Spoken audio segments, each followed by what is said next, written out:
Kembali lagi di Suara Robohan, Suara Perubahan. Baik, kita akan langsung melanjutkan ya pembahasan Oke. mengenai stadion-stadion yang ada di Indonesia. Nah, sewaktu di Makassar ya, beberapa waktu yang lalu, Pak Anies ini pernah menyebutkan stadion untuk semua. Iya. Nah, itu sebenarnya maksudnya apa ya? Mungkin bisa dijelaskan Pak Pram, stadion untuk semua itu nanti untuk siapa saja? Iya, pertama latar belakang Pak Anies ya untuk membangun kembali Mata Angin karena memang berdasarkan aspirasi dari masyarakat Makassar yang tahun 2020 stadion itu dihancurkan untuk dirobohkan untuk dibangun lagi, tetapi selang tiga tahun kemudian stadion itu tidak dibangun-bangun. Nah, Terbengkalai ya? Terbengkalai.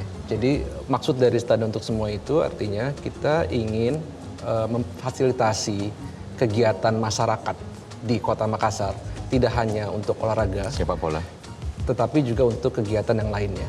Kebetulan stadion itu lokasinya di tengah kota. Baik. Dan ketika berada di tengah kota, maka akan ada kegiatan-kegiatan yang lain yang kita bisa hadirkan seperti area komersil, kegiatan macam-macam, kafe, restoran dan sebagainya. Jadi tidak hanya untuk sepak bola, tetapi juga untuk kegiatan olahraga lainnya seperti jogging dan sebagainya. Sempat disinggung juga perlunya stadion itu sebagai ruang ketiga ya? Iya, itu maksudnya apa Iya. tuh, Bang? Maksudnya bagaimana Pak? Iya, kita melihat stadion ini kan digunakan mungkin secara pertandingan seminggu sekali. Jadi ada hari-hari yang kosong, sehingga hari-hari yang kosong itu bisa digunakan untuk kegiatan olahraga sore hari, pagi hari dan sebagainya. Kira-kira. Oke. Oh, jadi untuk kegiatan masyarakat juga Kegiatan beraktivitas. masyarakat. Iya. Baik. Bisa jadi. Dan dari 36 stadion yang ada itu ya misalnya, itu tuh yang kira-kira bisa dijadikan ruang ketiga tuh pasti jadi berkurang lagi ya Pak ya? Ya, jadi kita melihat ada satu perkembangan ya. Beberapa stadion yang dibangun dalam kurun waktu 10 tahun terakhir itu berada di luar kota, Nah, jauh itu dia, dari Bang, pemukiman. betul. Nah, visi dari Pak Anies justru ingin bagaimana stadion-stadion di pusat kota yang memang existingnya ada di sana itu dihidupkan kembali. Baik. Dan ini adalah satu momentum untuk melakukan urban regeneration. Yes. Jadi kita melihat kota ini dalam perjalanan waktu mengalami degradasi. Ketika populasi penduduk meningkat, maka daya dukung lingkungan seperti macet, banjir, polusi, sampah itu menjadi permasalahan kota.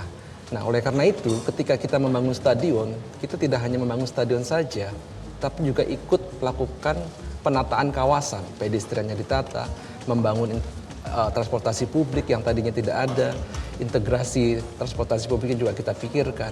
Jadi itu menjadi satu kunci untuk membangkitkan kembali stadion di pusat kota. Sekaligus jawaban mengembangkan kota-kota di Indonesia. Nah, kemudian Bang, itu kan betul kata Bang Pram bahwa memang kebanyakan, saya tidak bilang semua, tapi kebanyakan stadion-stadion itu dia di luar kota, kayak Kanjuruhan Malang tuh ada di Kanjuruhan gitu, bukan di pusat kota. Di Malangnya kan Gajayana gitu. Iya.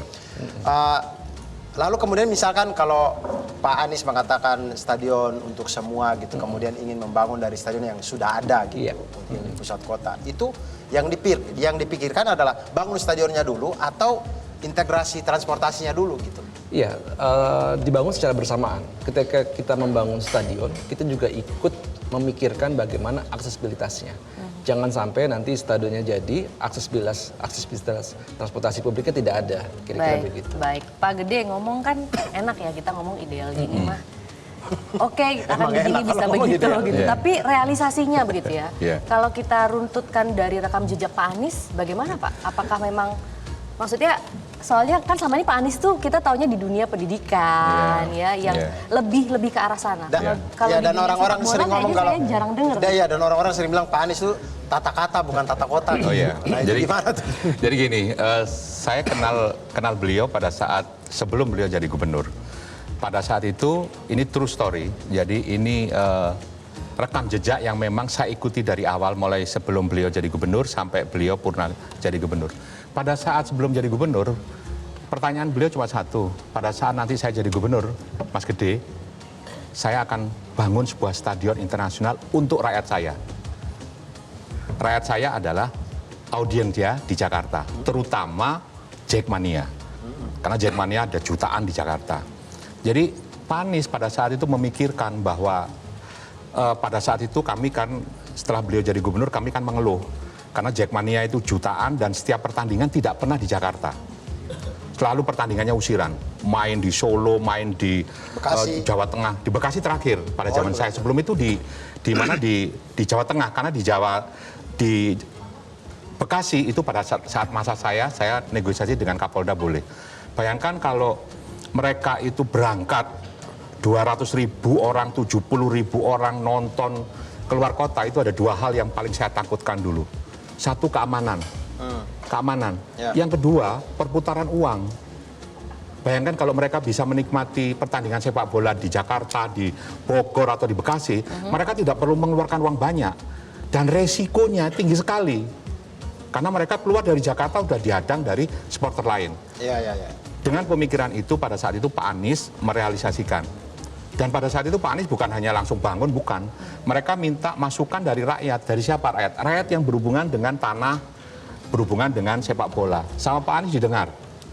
Lalu yang disampaikan, kalau stadion ini dibangun, tapi nggak ada sarana penunjangnya, juga percuma. Makanya Pak Anies juga, saya juga membangun lapangan sepak bola. Pak Anies juga survei di lapangan-lapangan kami. Pak Gede, kalau ini sebuah lapangan yang didedikasikan untuk klub di Jakarta dan supporternya, lalu masyarakat bisa nggak menikmati itu? Bisa, tapi kan tidak bisa tiap hari. Sewanya mahal.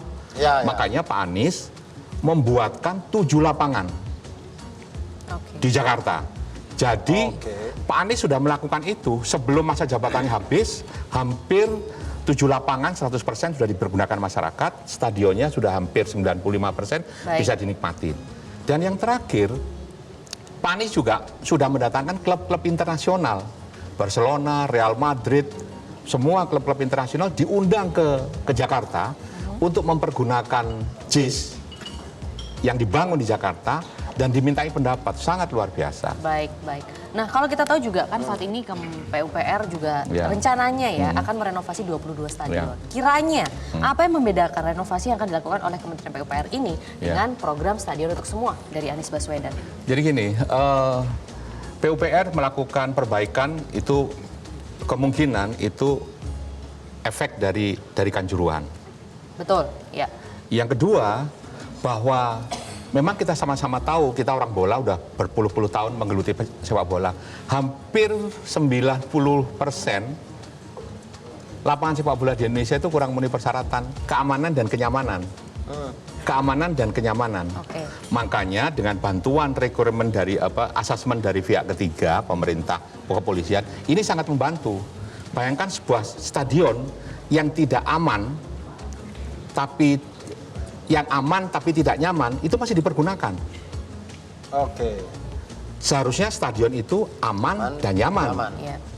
Nah sekarang yang diutamakan oleh asesmen ini adalah keamanan, baru kenyamanan. Sebuah stadion sekarang mungkin aman, tapi tidak nyaman. Pintunya kecil, toiletnya tidak ada. Bayangin kalau kapasitas stadion Liga 2 aja, kapasitas 15.000, tapi toiletnya mungkin cuma 3 atau 4, nyaman nggak? Tidak nyaman lah. Ini, nah kalau nanti di masa Pak Anies, insya Allah, itu hal-hal tersebut tidak boleh ada lagi. Tidak boleh ada lagi. Jadi partisipasi masyarakat harus diikutkan seperti tadi. Kalau sekarang itu partisipasi masyarakat itu sangat kecil, mungkin hanya satu di Indonesia itu, di sebuah pulau itu sudah ada kerjasama pihak ketiga dengan lapangan, dengan pemilik. Masa datang itu sudah harus diberikan kesempatan masyarakat untuk menikmati. Pemerintah juga untung, biaya maintenance tidak ada, pendapatan meningkat. Kalau sekarang kan pendapatan kecil tapi cost tinggi.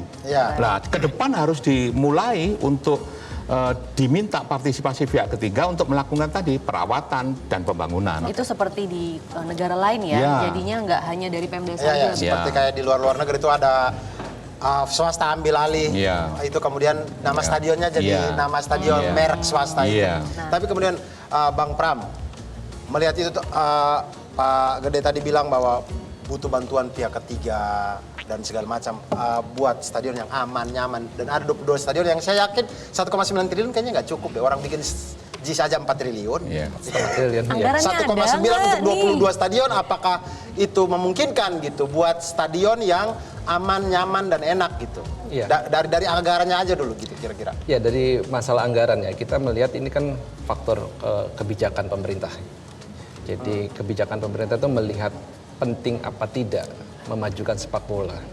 Jadi kalau kita berangkat kepada populasi penggemar sepak bola yang di Indonesia sekitar 186 juta, harusnya menjadi perhatian serius dari pemerintah untuk menggelontorkan dana yang cukup untuk membangun atau merenovasi stadion.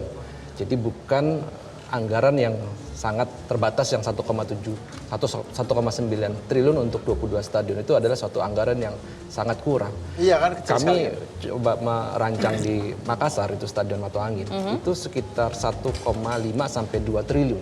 Untuk untuk bangun untuk itu ya. bangun baru. Itu mau diapain sih, pembangunan seperti apa begitu yang Ya, akan artinya kita dilakukan? membangun baru dengan kapasitas 41.500, kemudian Oh, juga kira-kira seperti ini ya, Bang ya? iya, Oh ya, ya Oke. seperti ini. Seperti yang ada di layar. iya betul. Kurang lebih rancangannya ya. Iya. Jadi yang kita bangun tidak hanya stadionnya, tetapi juga Lingkungan. kawasan sekitarnya. Karena stadion itu mempengaruhi dari kawasan yang tadinya tidak memiliki kualitas baik menjadi baik karena memang ada aktivitas pergerakan penonton menuju ke stadion. Sehingga kita tidak bisa memikirkan stadion hanya di dalam, tetapi radiusnya cukup besar. Ada target kota lain selain Batu Angin? Ya, ada beberapa kota yang kita lagi studi, tapi kita belum bisa menerangkan sekarang. Tapi kemudian Bang Pram, maksudnya melihat dari ini segala macam, kira-kira kendala terbesar apa menurut Bang Pram? Janji ini bisa ada kendalanya atau apa? Tidak? Realisasinya Kira-kira. ya, Realisasinya kira-kira gitu. ya. Nggak ada kalau menurut saya. Ya, kalau tantangan dan kendala tentunya ketika kita pemerintah ya, ketika nanti Pak Anies mengajukan anggaran yang cukup besar untuk stadion, pasti ada kendala, mungkin pertanyaan dari Dewan ya. Nah, itu mungkin harus dijelaskan bagaimana pentingnya kita membangun sepak bola, pentingnya kita membangun ekosistem sepak bola, supaya stadion ini tidak hanya sebagai tempat olahraga, tapi Pak Anies selalu menyampaikan sepak bola itu sebagai alat pemersatu. Yes. Ya, kemudian menjadi ruang Dan stadion ketiga. adalah menjadi sarananya untuk Baik. menyatukannya. Dan perbaikan sepak bola kita juga bisa dimulai dari stadion, betul Yes. begitu ya Pak Gede ya? Ini saya tambahkan sedikit ya. Untuk pembiayaan kan tidak seharusnya dari pusat. Karena kan ownership-nya kan kepemilikannya di daerah. Kebiasaan itu pemerintah daerah itu menginisiasi untuk Baik. membangun lapangan sepak bola, lalu dari tingkat satu maupun dari pusat memberikan bantuan. Oke. Biasanya proporsional ada. Oke. Tapi yang penting begini, lapangan sepak bola itu tidak sama, tergantung dari kualitas Oke. yang ada di kota tersebut. Ya. Bisa kapasitasnya 80, bisa Baik. 50, bisa 15.000. Jadi bisa menyesuaikan ya. Iya. Nanti kita bisa bahas lebih lanjut juga ya soal ini. Tapi kita akan jeda terlebih dahulu pemirsa. Jadi Jangan kemana-mana, tetap di Suara Reboan, Suara Perubahan. Jelajahi cara baru mendapatkan informasi. Download Metro TV Extend sekarang.